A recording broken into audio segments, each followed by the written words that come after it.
sudah hari Sabtu ketemu lagi dengan saya Nina Nugroho dalam live Instagram Nina Nugroho Solutions dari Instagramnya Nina Nugroho Store. Wah, hari ini kita akan ngobrol-ngobrol seputar hobi nih Mbak semuanya temanya, karena kita nanti nih hari ini, kemudian Rabu, kemudian insya Allah Sabtu akan membahas tema-tema tentang hobi yang insya Allah bermanfaat untuk Mbak semuanya.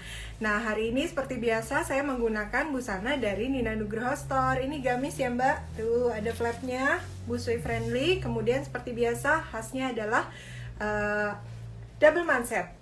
Tapi ini spesial nih Mbak, ini kan ada kancingnya, semuanya pakai Swarovski karena ini adalah koleksi hari raya dari Nina Nugroho Store. Silahkan dicek ya di Instagramnya Nina Nugroho Store.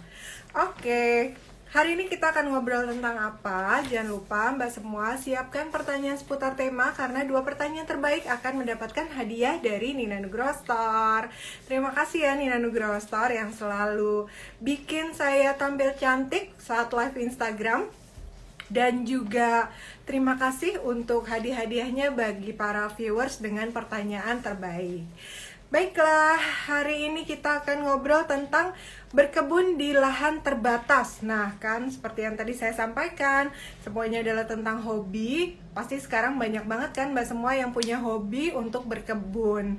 Nah, sebenarnya bagaimana sih cara memulainya? Apalagi sama-sama kita ketahui bahwa kita nggak semuanya kan punya lahan yang besar. Nanti kita akan ngobrol-ngobrol ya tentang berkebun di lahan terbatas dengan narasumber Bapak Muhammad Heri Salugu SE MSI.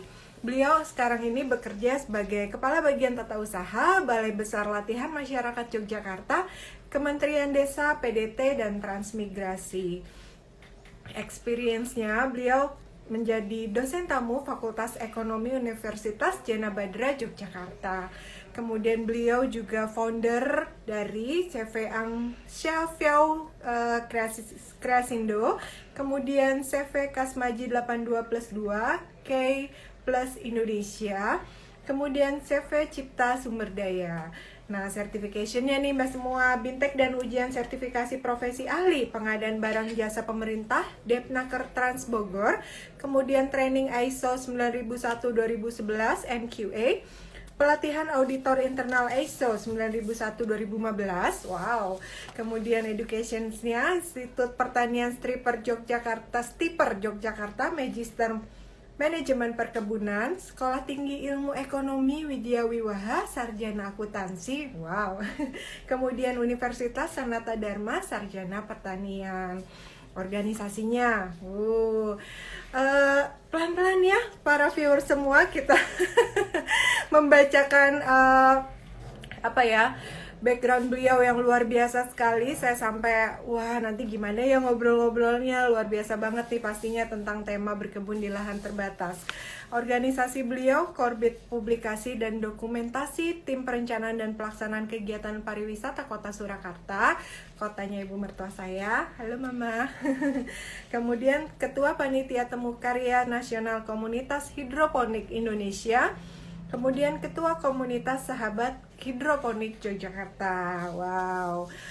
Bapak Muhammad Heri Salugu SEMSI menyelesaikan studi akuntansinya di Setia Widya Wiwaha Yogyakarta. Kemudian, tapi rasa penasaran dan kecintaannya pada dunia tanaman dan perkebunan membawanya kembali menekuni kuliah di Universitas Sanata Dharma dan kemudian meraih gelar sarjana pertanian.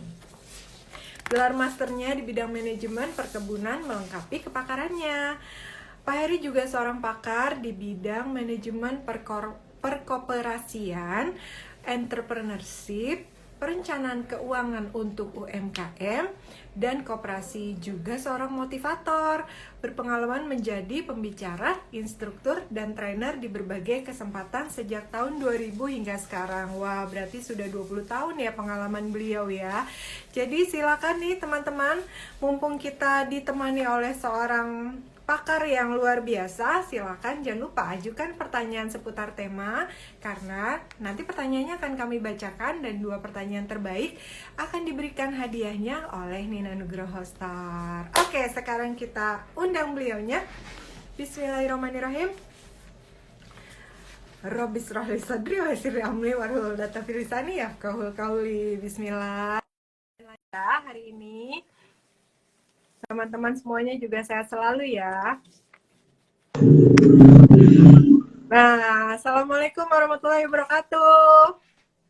Waalaikumsalam warahmatullahi wabarakatuh. Pak Heri apa kabar? Sehat Pak? Alhamdulillah, alhamdulillah, kabar baik, sehat selalu. Alhamdulillah luar biasa. Selamat pagi. Kalau motivator jawabnya selamat pagi terus ya Pak. Selamat, selalu semangat Selalu pagi, semangat. gitu. Oh, semangat pagi. Iya. Boleh Pak Heri menyapa viewer semua dengan semangat motivator, Pak? Monggo.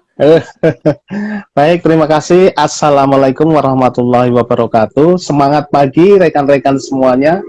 Hari ini kita semoga dalam kondisi sehat dan semangat terus untuk berpacu melawan bencana non alam seperti ini. Seperti COVID ini ya Pak ya, Masya Allah. Iya, betul. Iya.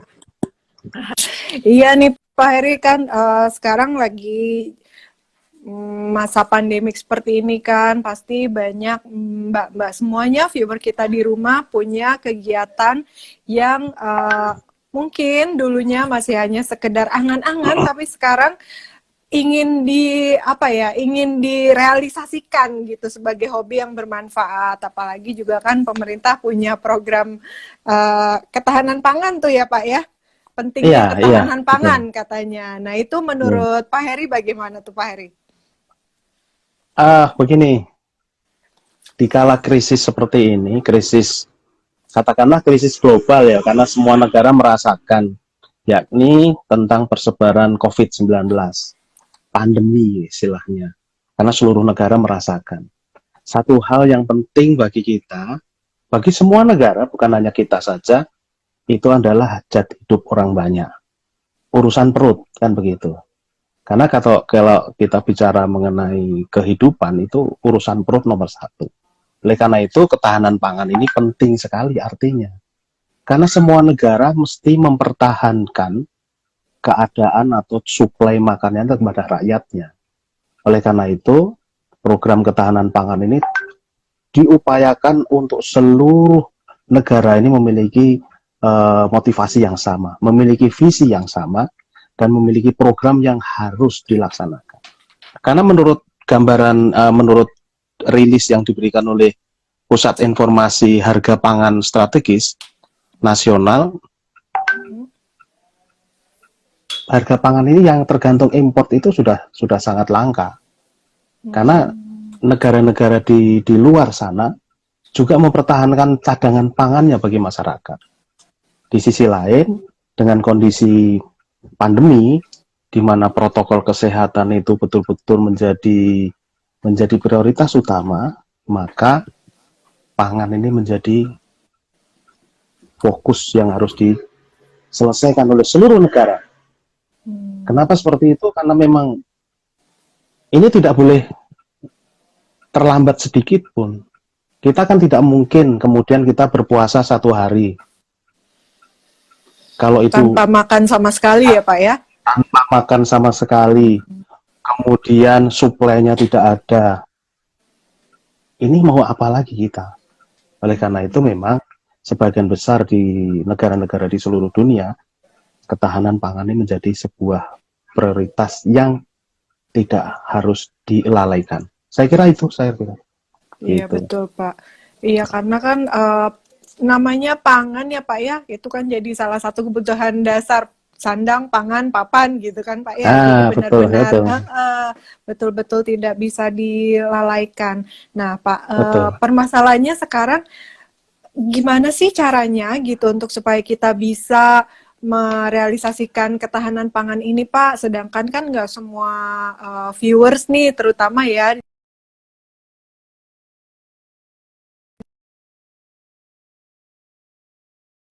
pakai lahan besar atau bisa pakai lahan seadanya di rumah gitu Pak, supaya kita semua bisa memulai untuk melakukan program ketahanan pangan ini Pak. Iya, jadi menurut saya begini, ketika kita bicara ketahanan pangan atau katakanlah yang kecil saja, skala kecil, ketika kita berniat untuk memiliki pangan yang stabil.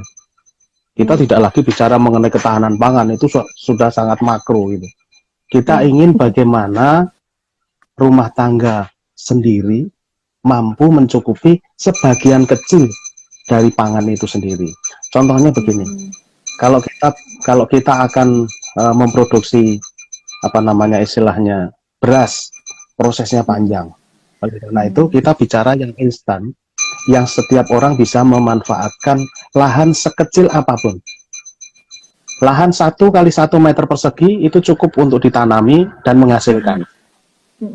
Dengan berbagai sistem yang sekarang dikembangkan, yang sangat lazim kita dengar itu adalah vertikultur, yaitu bertanam ke atas.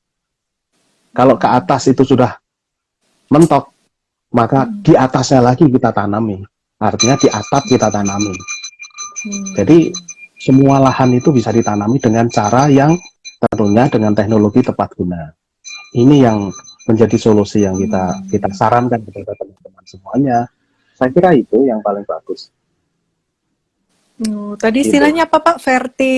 Vertikultur. Iya. Oh, vertikultur, iya. Berarti sebenarnya ya sebelum pakai lahan yang luas, kita bisa terus coba untuk bertanam ke atas gitu ya Pak ya. Maksudnya atas, gimana ya. nih Pak? Caranya gimana nih Pak? Dengan apa namanya? Nama kerennya apa tuh Pak? Vertikultur itu atau ada nama lainnya? Namanya pertanian pertanian vertikal. Artinya begini. Jadi pertanian itu kan ada yang pertanian, kita bicarakan pertanian dalam arti yang lazim. Ada pertanian konvensional, orang mengistilahkan begitu. Kemudian berkembanglah apa yang dinamakan pertanian dengan teknologi tepat guna. Maka ketika kita bicara teknologi tepat guna, itu berjalan beririsan.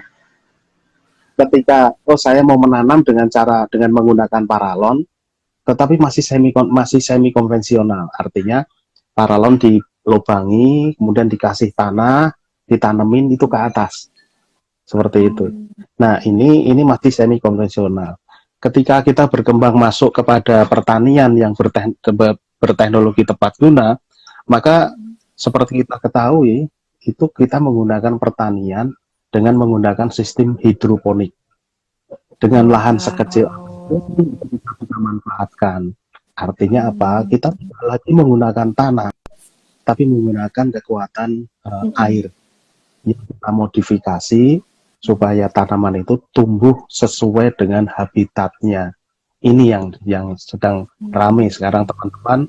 Hidroponiker ini sekarang berkembang pesat di Indonesia. Saya kira itu. Hidroponiker, saya juga mau apa nanti itu apa aja Pak yang bisa ditanam pakai sistem hidroponik itu Pak? Untuk ketahanan pangan rumah tangga nih Pak. Iya. Kalau saya harus mengatakan hampir semua tanaman bisa kita hidroponikan. Hampir semua tanaman bisa kita menggunakan hidroponik. Jadi yang paling utama adalah tanaman itu mampu menyesuaikan dengan kondisi yang kondisi sealami mungkin sesuai dengan apa yang diinginkan oleh tanaman. Dan satu hal lagi perlu kita ingat, ketika tanaman itu kita perhatikan, kita sayangi, maka dia akan memberikan buah yang baik kepada kita. Tapi kalau tanaman itu tidak kita sayangi, maka yang terjadi tentu tidak akan memberikan hasil. Hidroponik butuh perhatian, tapi memberikan keleluasaan waktu karena kita bisa setting karena menggunakan sistem teknologi tepat guna. Saya kira itu yang penting. Gitu. Jadi tanaman harus disayangi, apalagi manusia, viewer semua. Iya, saya pernah dengar katanya kan kalau layu gitu ya Pak, diajak ngobrol, diberikan kata-kata positif gitu. Oh alah, iya. Tuh Pak, ada yang komen, wah tanaman aja butuh kasih sayang ya Pak, katanya udah mulai komen. Luar biasa. Iya. Sekarang kita coba deh. Yo, kita tanam cabai dalam pot, ada cabai yang dipikir cabai dua, pot yang satu diisi cabai, pot yang kedua juga diisi cabai, perlakuannya sama, cuman bedanya yang satu diajak ngomong, yang satu diperhatikan. Apa hasilnya? Tentu akan berbeda. Mari kita coba. Itu akan menghasilkan pertumbuhan yang berbeda, memberikan buah yang berbeda. Karena mereka makhluk hidup juga. Hidup juga ya Mari Pak ya. Iya, kita Masya Allah. Dicoba ya, dicoba viewer semuanya. Pak, kalau untuk bertanam hidroponik ini untuk pemula sebaiknya apa ya Pak? Yang gampang gitu. Kalau saya kan kayaknya megang apa mati gitu Pak. Jadi takut nih. Tapi yang pengen Pak. yang pertama yang jelas ada niat. Ketika niat, maka dia akan belajar. Nah, belajar mencari tahu, bukan belajar seperti kita sekolah yang mencari tahu. Hidroponik seperti apa, caranya bagaimana. Nah, sekarang hidroponik yang paling sederhana itu hanya menggunakan botol bekas air mineral. Itu pun juga bisa menghasilkan. Atau tabung bekas cat. Ini seperti ini. Nah, seperti ini. Ini bisa tumbuh ini. Itu apa itu Pak? Ini kucai. Kucai. Tidak pakai tanah. Ini tetap pakai air. Oh, nggak ada tanahnya itu Pak? Nggak ada tanahnya. Ini isinya air. Air. Nah, ini seperti ini. Mereka butuh perhatian. Ketika terlambat air, maka tentu akan pertumbuhannya tidak bagus. Jadi yang pertama untuk memulai hidroponik itu ketika kita paham bahwa tanaman itu nanti kita tanam dengan menggunakan air, apa saja yang kita butuhkan. Nah, ketika kita punya niat, kita akan belajar. Oh, yang kita butuhkan adalah 1 ini, 2 ini, 3 ini, dan seterusnya. Maka dilakukannya uji coba. Jangan bicara yang mahal dulu. Kalau saya memiliki kucai ini sebanyak 25 dengan kondisi seperti ini, maka ini akan menghasilkan. Hanya dengan kucai seperti ini, kita bisa jual senilai 25.000. Tapi kalau kucai ini sudah dipanen, kemudian dipasarkan di pasar tradisional, harganya 2.000, ada yang nawar. Tapi kalau dalam kondisi hidup, ada di dalam pot, kemudian yang tidak menggunakan tanah sehingga kita bersih, maka hasilnya akan besar, akan mahal seperti itu. Hasilnya adalah selain itu kita nikmati, kita bisa juga jual sehingga di masa pandemi seperti ini ekonomi keluarga sedikit bisa dibantu. Saya kira itu kok yang paling nyaman itu. Iya, betul. Jadi kita bisa alokasi dana yang biasanya kita pakai untuk beli lauk gitu ya Pak, sekarang karena ada sayuran di rumah bisa dia pakai yang lain gitu uangnya. Betul, sebenarnya betul. Pak, apalagi kalau tadi kucainya udah jadi tempe mendoan ya Pak, lebih mahal lagi ya Pak. atau di kampung saya tuh jadi nasi lengko tuh kalau di Cirebon. Iya. Kemudian Pak, apa aja sih yang dibutuhkan bukan medianya ya Pak ya, alat-alatnya gitu untuk memulai menanam hidroponik? Kalau tadi bisa lewat, kalau yang agak ininya Pak pakai paralon gitu bisa ya Pak ya? Iya, bisa. Jadi selama ini kan kita melihat dari sisi bahwa hidroponik itu mahal, memberi kesan seperti itu. Karena apa? Menggunakan paralon. Nah, paralon itu harus dimodifikasi sedemikian rupa untuk bertanam. Nah, orang melihat paralon, mahal. Paralon nggak bisa hanya paralon sendiri, harus ada tempatnya. Nah, maka di dalam hidroponik itu kita mengenal dua tipe untuk, yaitu tipe A, artinya terjadi paralonnya ditaruh di tempat yang rangka dudukan yang seperti huruf A, dan ada satu lagi yang sistem bed, seperti tempat tidur ditidurkan, seperti itu. Apakah Bagus. Bagus mana antara A dengan bad? Keduanya bagus. Keduanya ada kurangnya, keduanya ada lebihnya. Masing-masing punya kelebihan dan kekurangan. Tinggal kita akan memanfaatkan yang mana pada kondisi yang seperti apa. Tetapi ketika kita akan memulai melakukan hidroponik, berlakulah yang sederhana dulu. Artinya apa? Kita menggunakan seperti tabung bekas cat seperti ini. Kalau kita punya iya. lebih dari 20 atau lebih dari 50, ini bisa dipakai untuk menanam kucai, menanam selada, menanam seledri, menanam bayam, menanam kangkung. Ini bisa semua seperti itu. Ketika kita sudah paham, sudah mengetahui caranya, dan kita sudah secara apa namanya, secara teknikal kita sudah menguasai, oh harus diberi nutrisi, oh harus di seperti ini, oh harus di seperti ini. Itu akan berjalan, akan mengetahui positif negatifnya untuk menggunakan hidroponik. Baru kita bicara tentang paralon. Kita menggunakan paralon seperti itu. Tapi kita sudah pelajari dulu ketika proses menuju ke paralon, kita pelajari dulu. Apa sih yang dibutuhkan? Kebutuhan yang pertama adalah media semai. Nah, media semai itu macam-macam bentuknya. Ada yang disemai di pasir, ada disemai di apa namanya kokopit. Kokopit itu terbuat dari sabut kelapa. Ada yang ditanam yang lebih maju, lebih mahal lagi, yaitu di rock wool. Itu lebih mahal lagi. Tapi semuanya punya manfaat yang sama. Artinya apa? Tanaman dari benih itu disemai menjadi bibit. Nah, selama ini kan kita confused, bingung. Saya mau beli bibit, itu adalah benih yang sudah disemai.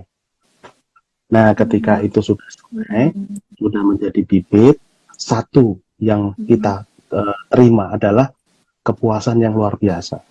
Sesuatu yang kita tanam, kita lihat, kemudian tumbuh, pecah menjadi tumbuhan, itu memberikan kebahagiaan yang luar biasa bagi kita. Nah, kemudian itu kita kembangkan, berkembang. Nah, dari bibit yang daunnya 2 pasang, itu kita pindahkan ke pembesaran. Nah, pembesaran inilah yang kita buat dari paralon seperti itu. Nah, ini seperti itu. Terus, selain bibit, apalagi Pak? Nah, jadi yang pertama dibutuhkan tentu adalah bibit, bentuk biji-bijian dan seterusnya. Kemudian yang kedua adalah media semai. Yang ketiga itu adalah nutrisi bagi tanaman. Orang-orang teman-teman hidroponik itu mengistilahkan AB mix. Artinya apa? A itu adalah pupuk atau nutrisi mayor, makro, dan yang B itu nutrisi mikro. Kenapa ada A dan B? Karena kalau keduanya dicampur akan menjadi kristal apabila tidak dicairkan lebih dahulu. Maka diberikanlah air, katakanlah airnya 1 liter. Nah, pekatan nutrisi A itu hanya butuh 5 mili, nutrisi B hanya 5 mili, maka itu sudah memiliki ppm, partikel per sekon. Artinya apa?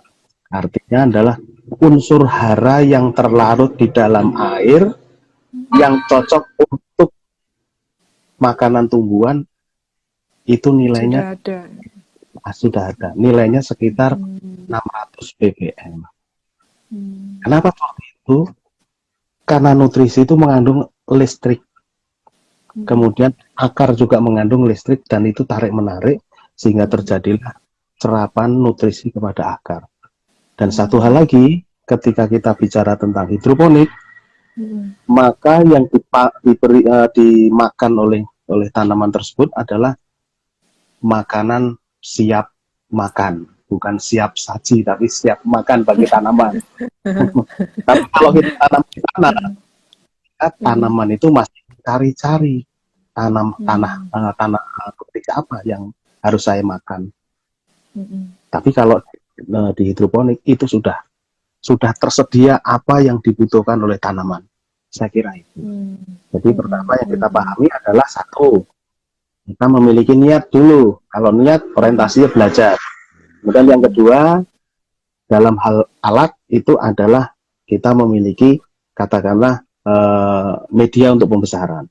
Itu bisa botol air mineral, bisa tabung bekas cat. Kemudian yang lebih besar lagi adalah busa bekas anggur, itu bisa kita pakai. Kemudian bisa juga paralon. Jadi kita menuju kepada yang aman. Kalau nanti kita sudah berbicara tidak hobi lagi, tetapi sudah menjadi industri, maka silakan menggunakan paralon. Pertama. Kemudian yang kedua, kita harus memahami menggunakan nutrisi bagi hidroponik. Yang ketiga adalah bagaimana memanen pasca panen bagi setiap tanaman. Karena setiap tanaman memiliki cara yang berbeda-beda. Contohnya, kangkung itu. Kangkung itu kalau kita mau tanam, kalau dengan media konvensional, media tanah, itu bisa lebih dari 30 hari. Tetapi pengalaman saya memanen kangkung itu hanya dalam waktu 16 sampai 20 hari. Panennya pun bisa lebih dari 2 kali. Kalau kita cabut, jadi panen sekali. Tapi kalau kita potong, dia akan tumbuh lagi. Potong lagi. Jadi kita bisa potong paling tidak 3 sampai 4 kali panen. Jadi cukup kalau kita punya 10 tanaman dalam kaleng seperti itu, dalam air mineral, botol air mineral. Kalau kita punya 10, maka kita sudah bisa memasak kangkung. Jadi cukup murah.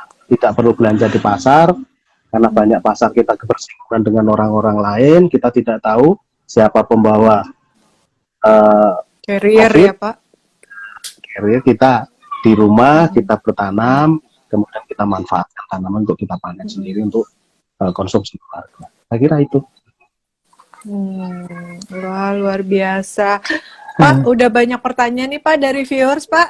Izin bertanya satu-satu. Boleh. Siap. Banyak Mudah-mudahan bisa menjawab. Wah. Insya Allah Pak. Ini dari saya menyampaikan dari Rahmi Maulana nih Pak, katanya Waalaikumsalam Pak, selamat pagi dan Mbak, semangat katanya. Semangat Mbak Rahmi, insya Allah. Kemudian dari Mbak Nida Milatina, sebentar, Pak Heru, saya hobi banget nanam, di rumah saya lagi nanam puluhan jenis sayur dan cabai, terong, sawi, timun, semua ada. Nyesel banget lahan hook di samping rumah di semen katanya Pak. Gitu. Mungkin maksudnya gimana nih? Kemudian ada lagi pertanyaan dari sekarang nanamnya pakai polybag Pak. Kalau hidroponik sistem wick bagaimana ya Pak? Biar nggak ada jentik nyamuk katanya. Nah ya, baik. Jadi begini, gangguan terhadap hidroponik itu ada 2. Yang pertama itu adalah jentik nyamuk. Yang kedua itu adalah kekurangan sinar matahari. Orang selalu berasumsi hidroponik kan nggak perlu sinar matahari. Tidak. Semua kehidupan memerlukan sinar matahari. Nah, kemudian ini hooknya sudah di semen nih. Bertanam hanya dengan polybag. Nah, seperti itu. Polybag pun bisa digunakan dengan sistem hidroponik. Gunakanlah sekam bakar. Orang biasa menyebutkan sebak. Sekam bakar. Kemudian kita menggunakan salah satu sistem di hidroponik, yaitu sistem drip, bahkan sistem vertigasi. Artinya apa? Vertigasi itu adalah sistem tetes. Jadi kita tidak perlu menyiram lagi, tetapi tanaman itu akan menerima nutrisi dari tetesan air itu yang sudah kita manage, yang sudah kita kelola. Sehari kita perlu kita teseskan 3 kali, pagi, siang, dan sore. Dengan menggunakan timer, itu bisa. Dan tanaman akan tumbuh subur. Meskipun di bawahnya adalah semen. Seperti yang sedang saya siapkan saat ini adalah, saya akan mencoba untuk bertanam di lantai 2 yang saya dak. Jadi, bawahnya semen. Nah, ini menggunakan sistem tetes atau sistem vertigasi, fertilized irrigation. Ini membantu juga untuk cabai tumbuh, bayam tumbuh, dan seterusnya. Kalau di hog itu bisa ditanam katakanlah 25 jenis atau 25 tanaman gitu. Masing-masing 2 jenis atau 3 jenis atau 5 jenis dan seterusnya. Maka akan ada manfaatnya dengan sistem itu. Tapi orang sekarang berkembang lagi. Kreativitas manusia itu kan nggak bisa ditahan-tahan ya. Wah, sistem vertigasi harus butuh selang, butuh drip, butuh nipple, apalagi itu nipple, selang, drip, apa itu adalah satu rangkaian alat hidroponik. Kalau kita belajar banyak sekali yang harus kita hafal, tapi tidak perlu. Yang kita lihat adalah mana yang kita butuhkan. Ada orang kemudian daripada repot setiap sore kita guyur, maka sering orang mengatakan guyur ponik. Seperti itu. Jadi istilah-istilah dikembangkan sendiri, dipermudah lah seperti itu. Saya kira itu jawaban saya. Oke. Tadi kalau jentik nyamuknya gimana tuh, Pak? Nah, jentik nyamuk itu satu. Apabila sistemnya itu terbuka sedikit, maka nyamuk akan masuk. Satu. Maka berkembanglah, sekarang dikembangkan menggunakan sistem rakit apung generasi keempat, yaitu seperti bak begitu, ditutup dengan styrofoam, di mana styrofoam di atasnya ditutup pakai aluminium foil supaya sinar matahari tidak masuk dan tidak menghasilkan lumut. Alga itu kan cepat sekali berkembang ketika nutrisinya bagus, sinar mataharinya ada, maka dia akan berkembang menjadi lumut yang luar biasa, sehingga mengikat akar dan membuat pertumbuhan tanaman menjadi terganggu. Makanya di atasnya ditutuplah menggunakan styrofoam, sehingga nutrisi yang ada di dalamnya, nutrisi dan air yang ada di dalamnya tidak ada lubang sedikit pun.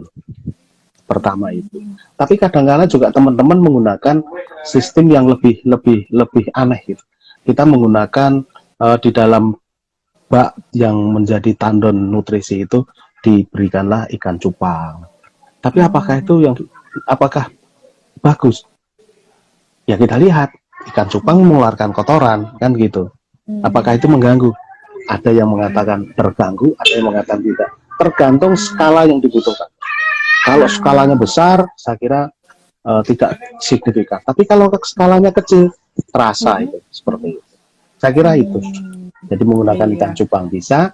Yang kedua, tutup semua akses nyamuk untuk masuk. Iya, seperti itu. Iya, semoga terjawab, Mbak Nida Milatina.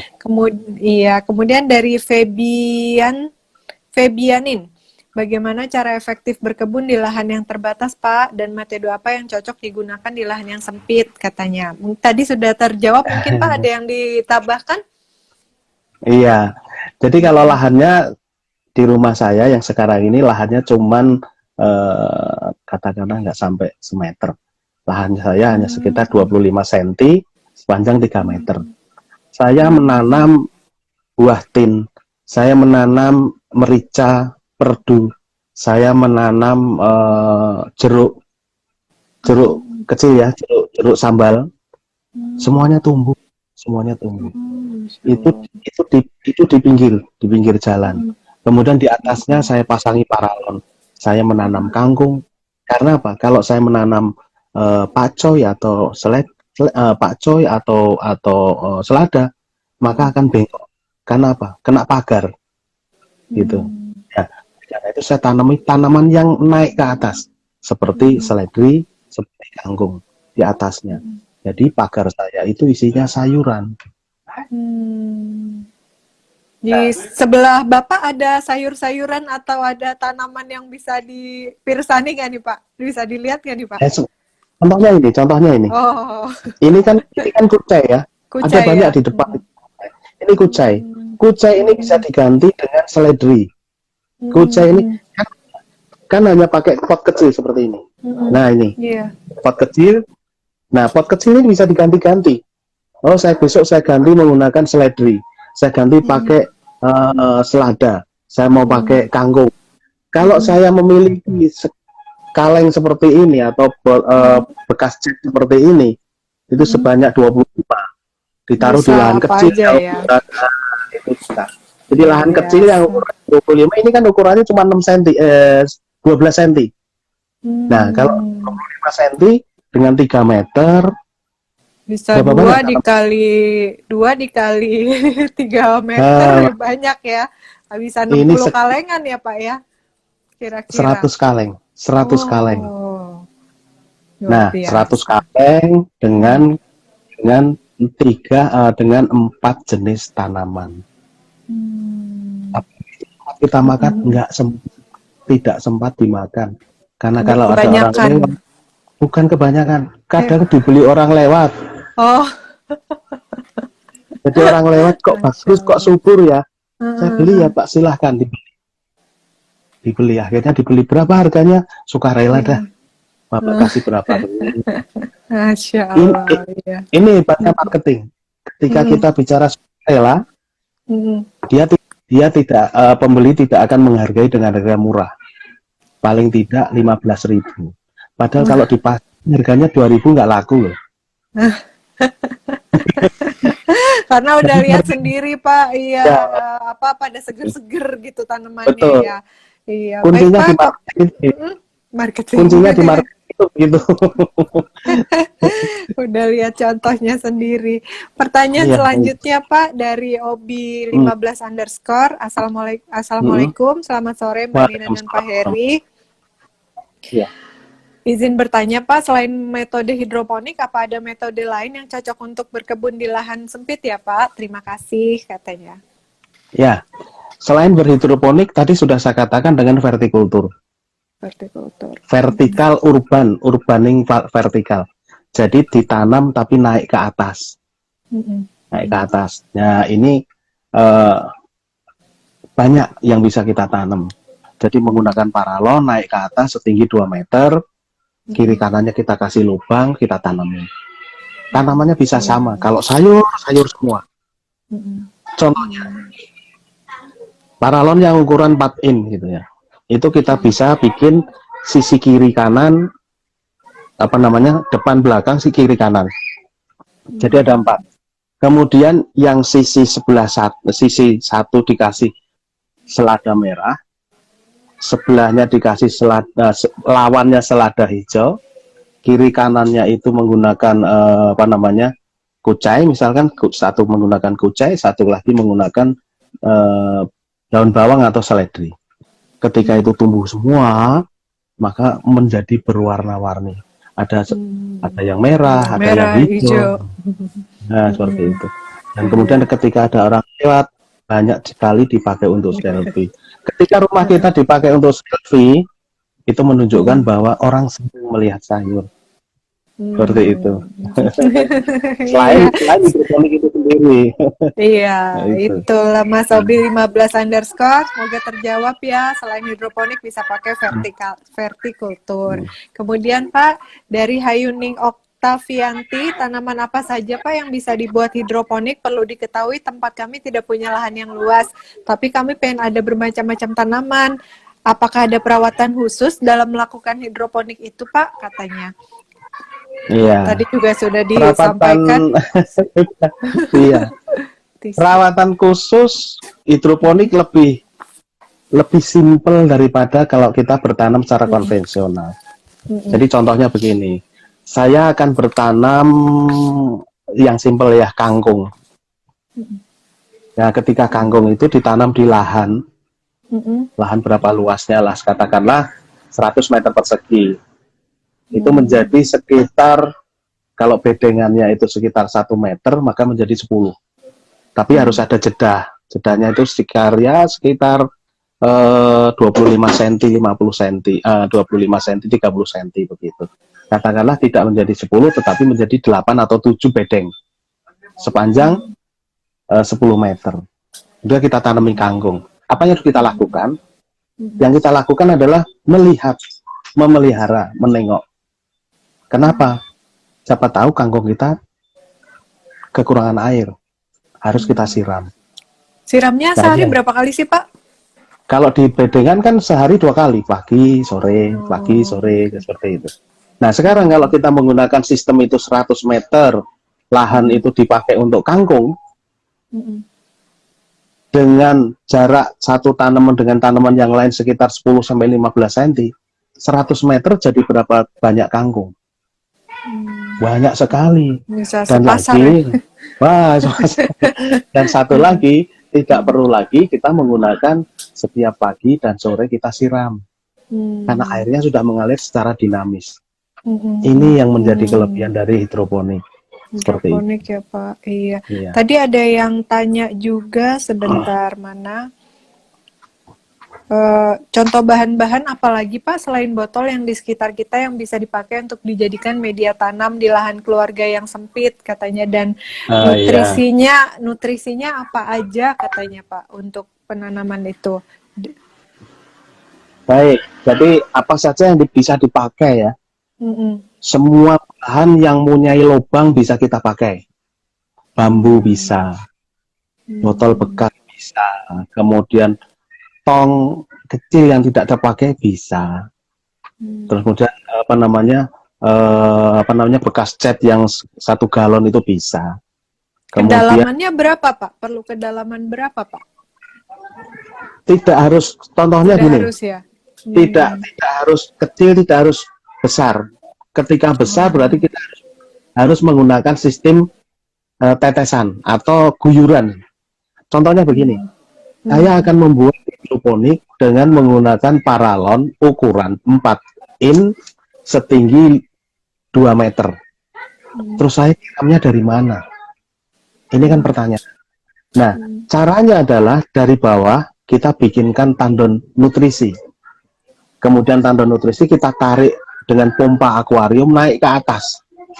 Di atasnya kita tampung dengan penampungan yang kita kasih lubang-lubang, sehingga air yang kembali ke bawah itu menjadi tetesan seperti hujan. Maka tanaman yang ada di bawahnya secara otomatis akan kena cairan dan tersiram dengan baik. Kapan kita melihat atau mengawasi? Nggak perlu diawasi. Selama air itu mengalir, tanaman akan bereaksi dan tumbuh dengan baik. Jadi hidroponik itu membuat kita jadi nyaman. Jadi pengawasannya agak berkurang, kemudian juga pertumbuhannya lebih baik. Karena apa? Tanaman itu memiliki makanan yang cukup bagi dia. Seperti itu. Ini apalagi kalau kita kembangkan hidroponik itu ada berapa sistem sih? Nah, seperti itu. Karena masing-masing tanaman memiliki cara dan sistem sendiri-sendiri. Seperti itu, kira. Iya. Semoga terjawab ya, Mas Muhaji Rahdahlan. Iya. Katanya kemudian dari Aska Puspita 13 Pak, tips menanamnya katanya di lahan yang sempit itu apa saja dan pupuknya apa saja katanya Pak. Tipsnya gitu. Pak. Tipsnya begini, kita mau tanam apa dulu? Karena tanaman itu kan terdiri dari dua. Yang satu adalah vegetatif, yang kedua ada generatif. Artinya apa? Kalau vegetatif, tanamannya yang dibutuhkan, yang dipanen hanya daunnya saja. Karena tidak membutuhkan buah. Tapi kalau generatif, yang dibutuhkan adalah buah. Maka di situ ada penyerbukan, ada bunganya, ada buahnya. Maka nutrisi yang dipergunakan tentu berbeda. Artinya apa perbedaannya? Perbedaannya adalah tingkat unsur hara yang ada di dalamnya itu tentu berbeda. Antara menanam yang kita ambil daunnya dengan yang menanam kita ambil buahnya. Karena harus nutrisinya ditambah untuk membuat buah, maka biasanya kita 2 kalikan nutrisinya. Kalau sayuran di bawah 1000 ppm partikel per sekon, kalau buah bisa 3 atau 3,5 kalinya. Bisa 3000 sampai 3500 ppm. Karena dia mendorong untuk menjadi buah. Seperti itu. Nah, sekarang itu pupuk yang dipakai untuk hidroponik. Apakah pupuk hidroponik bisa dipakai untuk menanam tanaman yang ada dalam pot yang ditanam secara biasa? Bisa. Guyurkan saja, makanya orang menyebut namanya guyur ponik. Karena diguyurkan seperti itu. Apakah nutrisinya bermanfaat bagi tanaman? Bermanfaat. Hanya sayang banyak air yang mengandung nutrisi terbuang seperti itu. Saya kira itu kok. Iya. Silakan dipilih ya Mbak siapa nih tadi yang bertanya? Mbak Aska Puspita 13.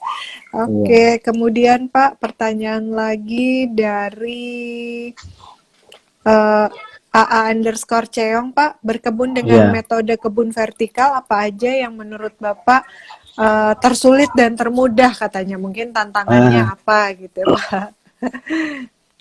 yang termudah adalah tanaman yang kita panen daunnya. Hmm. Seledri, kemudian apa namanya pakcoy, itu yang termudah. Terus tersulit adalah tanaman yang mengeluarkan buahnya, cabai, terong, dan seterusnya. Tapi kalau ditanya, adakah menanam yang paling mudah? Ada. Semuanya mudah bila niatnya memang bertanam.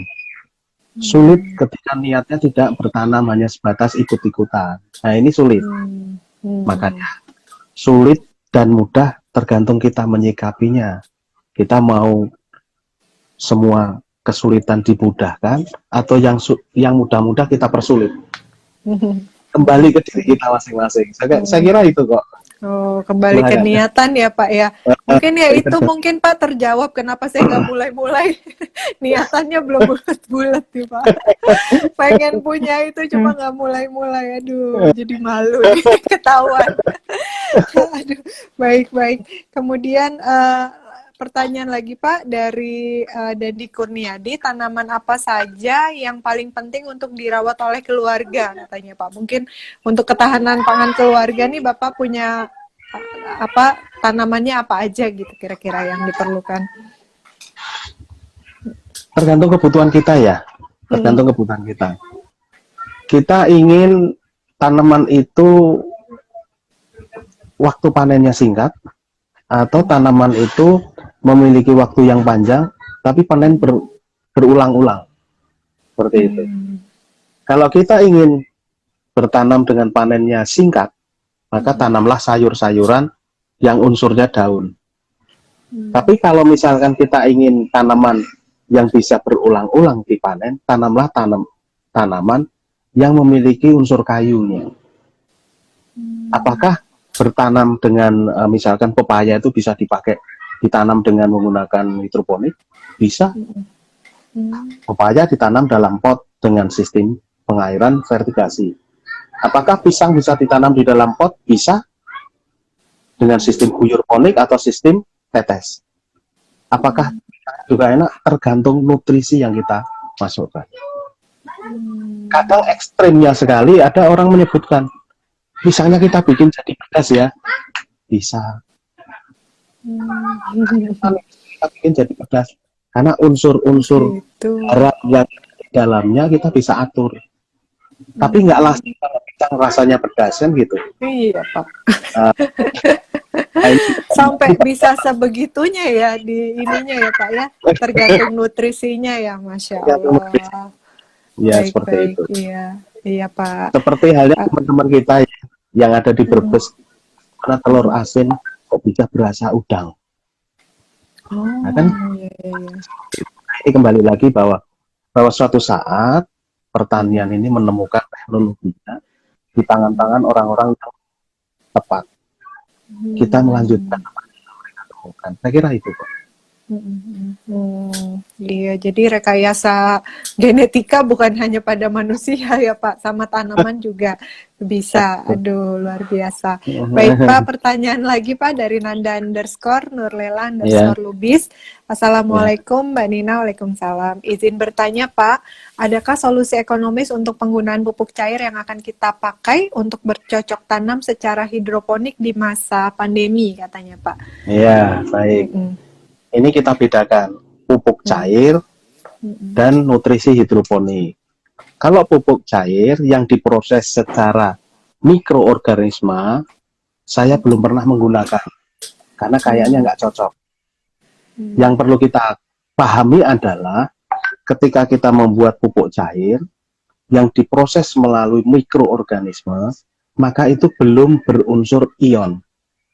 Artinya apa? Mereka belum memiliki kation dan anion, belum memiliki unsur listriknya. Tetapi ketika nutrisi hidroponik ini sudah mengandung unsur ion, sehingga tidak perlu lagi mikroorganisme mengurai. Tapi kalau dari pupuk cair yang diproduksi dari misalkan sampah rumah tangga, misalkan sayur bekas, ini bekas dan seterusnya, itu diperlukan mikroorganisme. Nah, mikroorganisme tujuannya adalah terurai, akhirnya menjadi pupuk padat dan pupuk cair. Nah, pupuk cairnya itu belum berunsur ion, jadi kita bedakan. Nah, apakah kedua-duanya bagus? Bagus.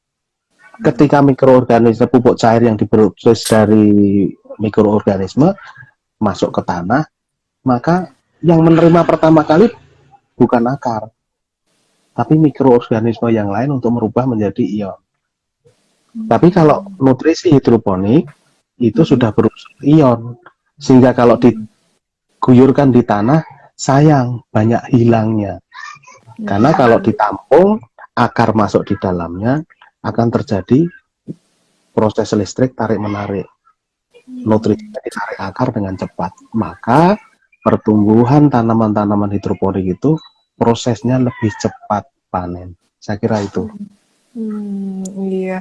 Ini sejalan nih Pak yang ditanyakan oleh Sildia_Tiara Rahmat. Pak, sampah dapur saya cukup banyak katanya. Adakah yang bisa dilakukan untuk mengolah sampah dapur menjadi pupuk, Pak? Sayang kalau dibuang-buang katanya. Bisa kok. Cuman unsurnya jangan disamakan dengan menggunakan pupuk hidroponik atau nutrisi hidroponik, beda. Tapi apakah itu menyuburkan tanaman? Menyuburkan. Aja juga lah, daripada kita sering kan nasi sisa, daripada dibuang atau dijemur, kita bikin dari pupuk. Itu bisa. Pupuk dari nasi bekas. Taruh di tempat, kasih air, fermentasi, jadi pupuk. Atau tanaman sampah rumah tangga, sayuran dan seterusnya, kita proses, kemudian bawahnya kita tampung dengan di bawahnya kita kasih lubang-lubang. Kemudian kita kasih, begitu sayur kita masukkan, kita semprot pakai air gula, masukkan lagi kasih gula, maka dia akan lama-lama akan keluar tetesan-tetesan dan itu pupuk cair. Yang kering langsung kita jemur sebentar, kemudian kita taruh pupuk kering. Itu sudah bisa. Jadi sayur itu bisa kita produksi. Bagaimana caranya dunia ini tanpa sampah? Itulah yang kita. Saya kira itu. Bisa semuanya bisa. Iya, Masya Allah. Iya, kalau misalnya itu bisa diterapkan ke seluruh rumah tangga, luar biasa sekali, Pak. Anak saya yang besar tuh sampai ke Jepang belajar untuk pengelolaan sampah tuh, Pak. Iya. Kalau semuanya udah bisa bertanam di rumah, kemudian bisa memanfaatkan sampah rumah tangga menjadi pupuk, waduh, luar biasa. Ya, betul. Masya Allah, iya. Makanya konsep pertanian yang bagus adalah biocycle farming. Yaitu integrated farming, zero waste, pertanian tanpa sampah seperti itu. Baik, iya. Pak, satu pertanyaan lagi Pak dari viewers ini banyak banget ternyata yang nanya, Masya Allah, luar biasa. Terima kasih viewers semua. Dari Lini Hara, pertanyaan dari Lini Hara 29 Pak, adakah hambatan dalam menerapkan bertanam di lahan terbatas ini Pak, dan bagaimana mengatasinya katanya? Ya, hambatannya satu, malas. Sudah. Hambatannya malas. Satu hal ketika kita untuk menghindari malas itu adalah ketika kita tanaman itu ada di depan rumah, tumbuh bagus, kita melihatnya senang, satu. Nah, ketika kita tentu akan tersenyum kan, senyum, tapi senyumnya tidak palsu kan, senyum yang tulus. Ketika senyum yang tulus menggerakkan enzim yang ada di kepala kita, enzim kebahagiaan. Ketika enzim kebahagiaan itu kita keluarkan, maka itu menjadi sebuah sebuah resep untuk awet muda. Oh, Masya Allah, iya. Makanya juga ini ya Pak, katanya bertanam itu bisa menyembuhkan berbagai penyakit hati gitu ya katanya. Betul.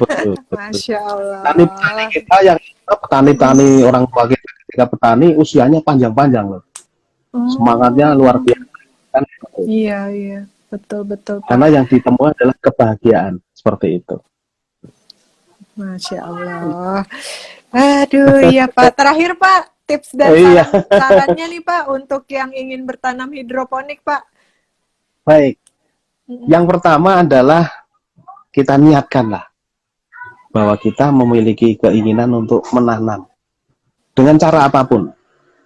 Nah, kalau kita sudah, oh saya ingin berhidroponik, maka coba cari tahu, browsing di internet, lihat di YouTube, kemudian bertanya ke sana kemari. Sekarang ini literatur mengenai hidroponik sudah sangat luar biasa banyak dari berbagai macam. Hidroponik untuk tanaman bunga, hidroponik untuk anggrek, hidroponik untuk tanaman pangan seperti padi, semuanya sudah diuji cobakan dan rata-rata tidak mengecewakan. Nah, oleh karena itu, ketika kita berketetapan untuk saya ingin berhidroponik, maka satu hal yang kita inginkan, kita mau masuk ke industrinya atau kita sebatas hanya hobi. Ketika kita sudah bicara masalah industri, ya jangan setengah-setengah. Tapi kalau kita sebatas hobi, berhobilah yang sehat. Artinya apa? Kita mengeluarkan biaya sebagai hobi, syukur nanti pembiayaan itu bisa kita kembalikan dengan cara orang yang senang itu membeli dengan cara mereka, bukan cara kita. Kalau cara kita kan kita promosi, kita tawarkan, kita lebih-lebihkan untungnya kan gitu. Tapi ketika yang cara mereka yang beli, itu adalah mereka melihat tanamannya bagus, subur. Pertanyaan pertama, bagus ya tanamannya, dijual nggak? Nah ini kalau sudah bertani jual, ya kalau bapak berkenan, ibu berkenan, silahkan kalau mau dibeli. Berapa harganya? Silahkan kalau bapak suka. Nah itu sering saya temui, sehingga seledri yang seharusnya harganya cuma 2.500 dibeli 25.000. Masya Allah. Iya. Kembali, Ya. kembali lagi ketika kita menjual tapi menyentuh hati pembeli, harga berapapun bukan masalah. Saya kira itu. Iya. Wah, luar biasa sekali, Pak. Tidak terasa kita udah ngobrol 1 jam, Masya 1 jam ya. Allah. Iya, udah 1 jam gak terasa ya, Pak. Tadi dari jam 4 sampai sekarang udah jam 5 tepat nih. Iya, Pak HS, matur nuwun sangat atas waktunya. sami-sami. Terima kasih atas ilmunya yang bermanfaat. Mudah-mudahan Amin, bisa segera amin, diadaptasi oleh para viewer semua. Dan insya amin, Allah amin. bisa jadi tabungan ilmu yang bermanfaat ya Pak untuk Bapak. Amin. Terima Amin, kasih. amin. Terima kasih banyak Pak. Sehat selalu. Sama-sama. Salam untuk Amin. keluarga. Terima Ya, kasih. monggo. Assalamualaikum. Waalaikumsalam warahmatullahi wabarakatuh.